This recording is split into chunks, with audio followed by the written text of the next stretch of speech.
K najväčším skvostom susednej obce Vrbov nepochybne patrí aj renesančná zvonica. Mohutná štvorboká stavba s gotickým jadrom bola prestávaná v 16. storočí. No a viac o nej nám opäť prezradil obecný kronikár Jozef Žemba.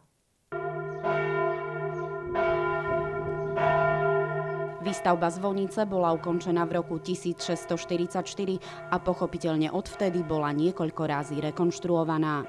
Staviteľom zvonice bol Ulbrich Materer a pôvodne on tiež bol staviteľom zvoníc v Kežmarku a v Strážkach. Prvá zaznamenaná oprava bola v roku 1762.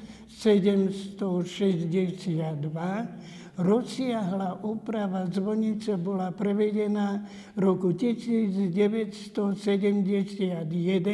pretože stav zvonice v tomto období pomerne bol zlý. Aj preto sa ako prvá opravila strecha, štítová atika a zabezpečila sa statika zvonice. V roku 2009 Všeobecná úverová banka vyhlásila súťaž zvoníc, cieľom ktorej súťaže bolo získať finančné prostriedky na opravu zvoníc. Celkové bolo zapojených do súťaže 9 zvoníc. No a medzi nimi bola aj tá vrbovská. Jej propagácia najmä miestnym kňazom Andrejom Legutkým priniesla zvonici víťazstvo a obci Vrbov sa tak podarilo získať od banky peniaze na jej rekonštrukciu.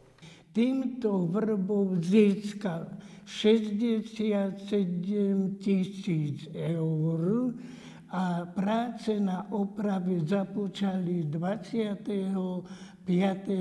marca 2010. Opravila sa omietka, štítová atika a celková výzdoba zvonice. 5. decembra 2010 pomocný biskup Imrich vysvetil zvonicu.